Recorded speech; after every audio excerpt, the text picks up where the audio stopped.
Nienna's violet eyes searched his face. I don't know what I want anymore. 10 days ago, I would have said yes without hesitation. You were an unwanted complication, someone who'd bound himself to me out of ignorance. She touched the chain gently. But now, now, I'm not sure where the chain ends, and I begin. Her voice was barely a whisper. When I think about breaking it, about going our separate ways, it feels wrong. Not like freedom, but like loss. Yarek's heart hammered in his chest.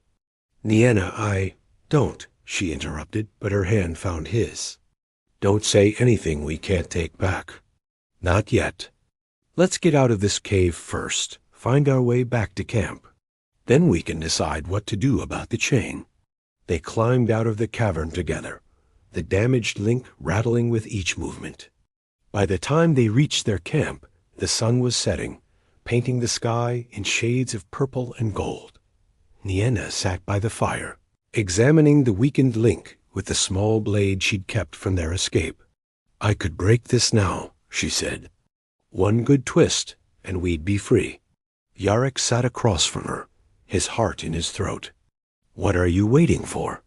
She looked up, and he saw tears glittering in her eyes. I'm waiting for you to tell me what you want.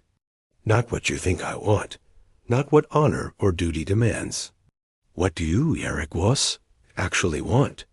The question hung between them like a physical thing. Yarek thought about his life before the endless searching, the loneliness, the feeling of being unmoored in the universe. Then he thought about these past 10 days, the arguments and laughter, the shared silences and stories, the way Nienna's mind worked like quicksilver, the grace in her movements, the strength beneath her scholarly exterior. I want, he said slowly, to tell you something I should have said days ago.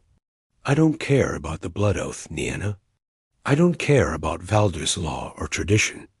I care about you, not because you're my obligation, but because in 10 days you've become everything. Nienna's breath caught. Yarek, let me finish. He moved around the fire to sit beside her, close enough that their shoulders touched. I know it's insane. I know we're from different worlds, different species, that we barely know each other.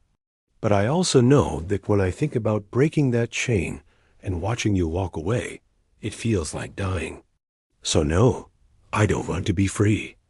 I want to stay bound to you, not by metal and ancient law, but by choice. Tears spilled down her cheeks, tracing silver paths across twilight skin. You can't mean that. You don't know what you're asking for. My people will hunt me forever. The Empire doesn't forget, doesn't forgive. If you stay with me, you'll always be running. Then we run together. You'll never have a normal life, never. Nienna. He cupped her face gently, his thumb wiping away her tears. I haven't had a normal life since I was 19. I've been running for 5 years, just in a different direction. At least this way, I won't be alone. She leaned into his touch, her eyes closing. This is foolish. Probably. We'll likely die as fugitives. Maybe. And you still want this? Want me? More than anything. Nienna opened her eyes, and in their violet depths, Yarek saw his answer before she spoke. Then we're both fools. She smiled through her tears. Because I want you too. Not the blood oath, not duty or obligation. I want Yarek Voss, the salvage pilot who fights like a madman and makes terrible jokes and looks at me like I'm the most important thing in the universe. He kissed her then, gentle and questioning, and she answered by pulling him closer. The kiss deepened, 5 years of loneliness and 10 days of growing connection pouring into it. When they finally broke apart, both were breathing hard, foreheads pressed together. The chain, Nienna whispered. We should still break it. Yarek pulled back, confused and hurt. I thought, not because I want to be free of you, she interrupted, touching his face gently, but because I want to choose you. really choose you without ancient laws or metal bonds forcing us together. I want us to stay together because we both want it, not because we have to." Understanding dawned, and Yarrick nodded. Together, they took the chain and the small blade. With careful precision and shared effort, they worked the weakened link until, with a final twist, it snapped open. For the first time in nearly 2 weeks, they weren't physically connected. They sat there, each still wearing their individual shackles, but no longer bound together. The fire crackled. The alien wind whispered through the blue trees. The gas giant turned slowly overhead. Then Nienna reached across the space between them and took Yarrick's hand. "I choose you," she said softly. Yarrick squeezed her hand, his heart full. "I choose you too." They stayed like that, hands intertwined by choice rather than compulsion, as the stars wheeled overhead. The chain lay broken between them, but they were closer than ever, not bound by ancient law or metal links, but by something far stronger and infinitely more precious. Love, freely given and freely received. The next morning, they woke tangled together in their shelter, the broken chain pushed aside. Sunlight filtered through gaps in the walls, painting everything in warm gold. Nienna stirred first, and Yarrick felt her tense. "What is it?" he asked, instantly alert. "Listen." In the distance, barely audible, was a sound he'd learned to dread, the hum of approaching ships. Multiple ships moving in a search pattern. "They found us," Nienna whispered, fear sharp in her voice.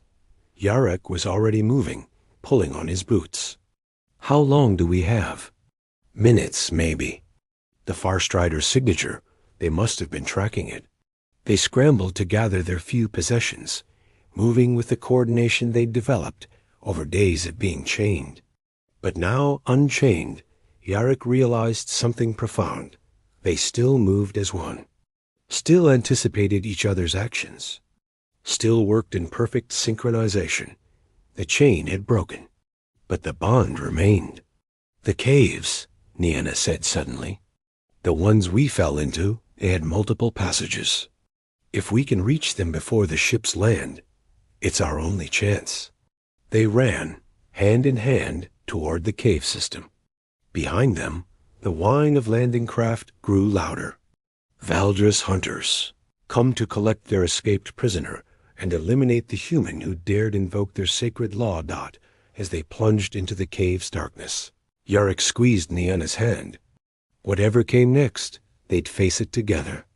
Not because they had to, but because they'd chosen to. And that choice, he realized, was worth more than all the freedom in the universe. The cave swallowed them, and their story rushed toward an uncertain future, one they would write together, bound not by chains, but by love.